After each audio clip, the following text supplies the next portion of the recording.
प्रभु यीशु मसीह के मधुर मीठे नाम में हम अपने सभी श्रोताओं को एक बार फिर से हम जय मसीह कहते हैं। प्रिय भाइयों और बहनों, परिवार निर्माण श्रृंखला के भाग 3 में आज हम एक अत्यंत महत्वपूर्ण विषय पर चर्चा करने जा रहे हैं। विषय बच्चों का भविष्य, माता पिता की आत्मिक जिम्मेदारी। इफिसियंस चैप्टर 6 वर्ष 4 में इस प्रकार से लिखा है, हे बच्चे वालों, अपने बच्चों को रीस न दिलाओ, परंतु प्रभु की शिक्षा और चेतावनी देते हुए उनका पालन पोषण करो। परमेश्वर इस वचन के द्वारा हम सबको आशीष दे। प्रिय भाई बहन, बच्चों का भविष्य माता पिता की आत्मिक जिम्मेदारी है। हर माता पिता अपने बच्चों के लिए अच्छे भविष्य की सपना देखते हैं।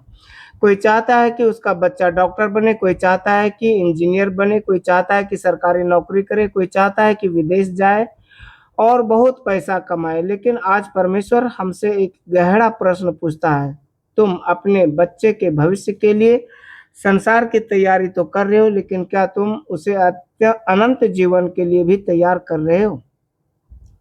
यही आज के संदेश का मुख्य केंद्र है। पहली बात, बच्चे केवल हमारे नहीं, परमेश्वर की ओर से मिली जिम्मेदारी है। भजन संहिता 127 वर्ष 3 हमें याद दिलाता है कि बच्चे यहोवा की ओर से मिलने वाला भाग है। इसलिए माता पिता होने का अर्थ केवल यह नहीं है कि हमने एक बच्चे को जन्म दिया है।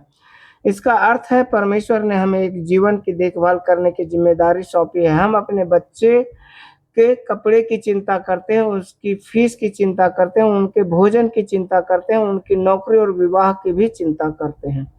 लेकिन क्या हम उनके आत्मिक जीवन की भी उतनी ही चिंता करते हैं?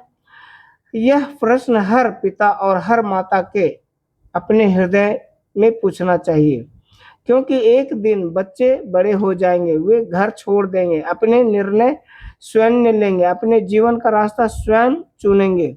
उस दिन सबसे बड़ी विरासत जो हम उन्हें दे सकते हैं वह केवल पैसा या संपत्ति नहीं होगी। सबसे बड़ी विरासत होगी परमेश्वर पर विश्वास।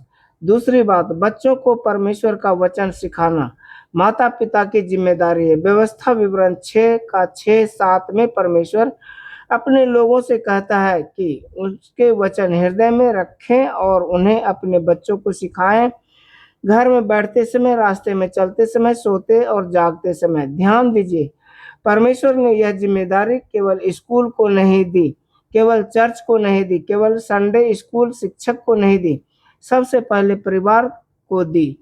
आज हम अपने बच्चों को पढ़ाने के लिए स्कूल भेजते हैं, यह अच्छी बात है, लेकिन स्कूल उन्हें संसार में सफल होने के लिए तैयार कर सकता है। माता पिता को उन्हें परमेश्वर के साथ चलने के लिए तैयार करना है। इसलिए घर में बाइबल पढ़िए, बच्चों के साथ प्रार्थना कीजिए, उन्हें छोटी छोटी बातों में परमेश्वर पर भरोसा करना सिखाइए।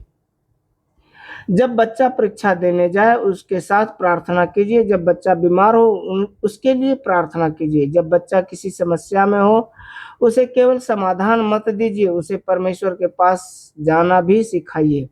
तीसरी बात, बच्चे हमारी बातें नहीं हमारा जीवन देखते हैं। यहाँ माता पिता के लिए एक महत्वपूर्ण बात है। हम बच्चों से कहते हैं प्रार्थना करो, लेकिन क्या बच्चे हमें प्रार्थना करते हुए देखते हैं? हम कहते हैं बाइबल पढ़ो, लेकिन क्या वे हमें बाइबल पढ़ते हुए देखते हैं? हम कहते हैं झूठ मत बोलो, लेकिन क्या वे हमारे जीवन में सच्चाई देखते हैं? हम कहते हैं दूसरों को क्षमा करो, लेकिन क्या वे देखते हैं कि हम अपने परिवार के लोगों को क्षमा करते हैं? बच्चे हमारे उपदेश से ज्यादा हमारे उदाहरण से सीखते हैं। इसलिए यदि हम चाहते हैं कि हमारे बच्चे परमेश्वर के पीछे चले, तो हमें पहले स्वयं परमेश्वर के पीछे चलना होगा। माता पिता का जीवन ही बच्चे की पहली बाइबल बन जाता है। अनुशासन जरूरी है, लेकिन प्रेम के साथ। चौथी बात है, इफिसियंस चैप्टर 6 में जैसा प्रभु के दास बताया कि अपने बच्चों को क्रोध में ना उस्काए, बल्कि प्रभु की शिक्षा और अनुशासन में उनका पालन पोषण करें। इसका अर्थ है कि परिवार में अनुशासन होना चाहिए, लेकिन अनुशासन का अर्थ केवल डांटना नहीं है। अनुशासन का अर्थ है बच्चे को सही रास्ते पर चलना सीखना। कभी बच्चे से गलती होगी, कभी वह आपकी बात नहीं मानेगा, कभी वह गलत निर्णय लेगा। उस समय माता पिता को केवल यह नहीं कहना चाहिए तुम कभी अच्छा नहीं बनेगा, बल्कि कहना चाहिए तुमने गलत किया, लेकिन हम तुम्हें सही रास्ते पर वापस आने में मदद करेंगे। गलती को स्वीकार करवाइए, लेकिन बच्चे को यह महसूस मत होने दीजिए कि वह आपके प्रेम से बाहर हो गया है। सुधारिए लेकिन तोड़िए मत, अनुशासन दीजिए लेकिन अपमान मत कीजिए, सत्य बोलिए लेकिन प्रेम के साथ। पांचवी बात, अपने बच्चों की तुलना दूसरों से मत कीजिए। कई बार माता पिता कहते हैं, देखो पड़ोसी का बेटा कितना अच्छा पढ़ता है, देखो उसका बच्चा कितनी अच्छी नौकरी कर रहा है, तुम उससे क्यों नहीं सीखते। ऐसी तुलना बच्चे के हृदय में निराशा पैदा कर सकती है। हर बच्चा परमेश्वर की बनाई हुई एक अलग रचना है। इसलिए अपने बच्चों को किसी दूसरे बच्चे की प्रति बनने की कोशिश मत कीजिए। उसे परमेश्वर की इच्छा के अनुसार विकसित होने में सहायता कीजिए।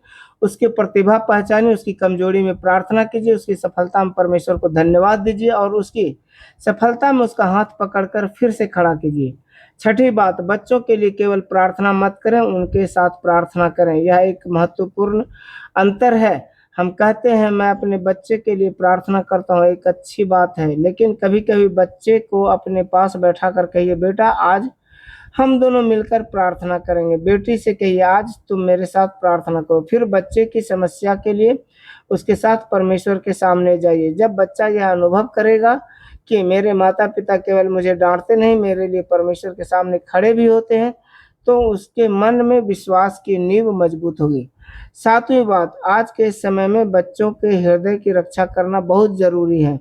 आज हमारे बच्चे केवल परिवार से नहीं सीख रहे, उसके साथ में मोबाइल है, उनके सामने इंटरनेट है, सोशल मीडिया है, अनेक प्रकार के विचार हैं।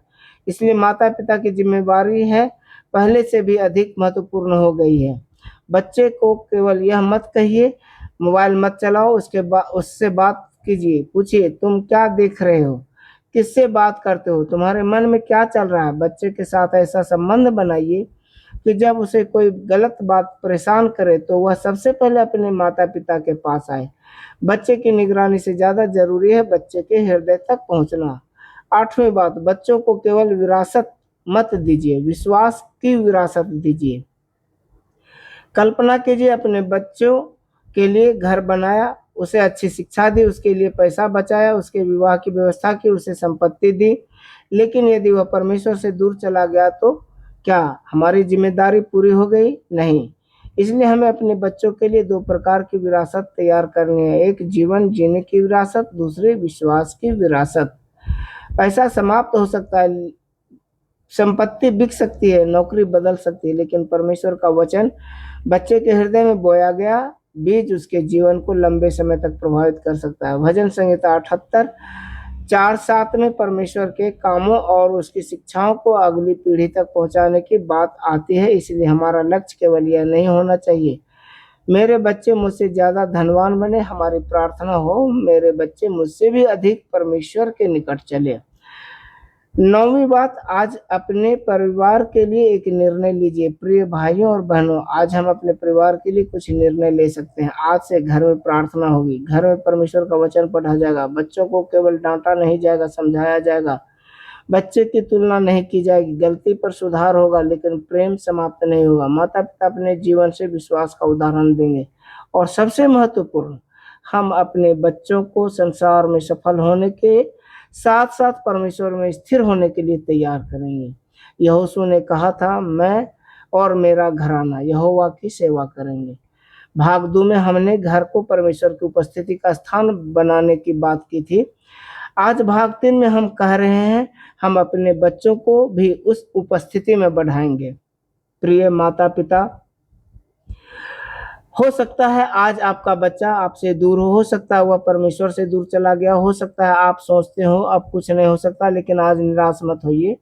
उसके लिए प्रार्थना कीजिए, उससे प्रेम कीजिए, उससे बात कीजिए, उससे परमेश्वर के सामने उठाइए, क्योंकि माता पिता की प्रार्थना और विश्वास योग्य जीवन आने वाली पीढ़ी के लिए एक महत्वपूर्ण विरासत हो सकता है। आज अपने घर में खड़े होकर कहिए, प्रभु मेरे बच्चों को मैं तेरे हाथ में सौंपता हूँ, उन्हें ज्ञान दे, उन्हें सुरक्षा दे, उन्हें सही मित्र दे, उन्हें सही मार्ग दे और सबसे बढ़कर उन्हें अपने साथ चला।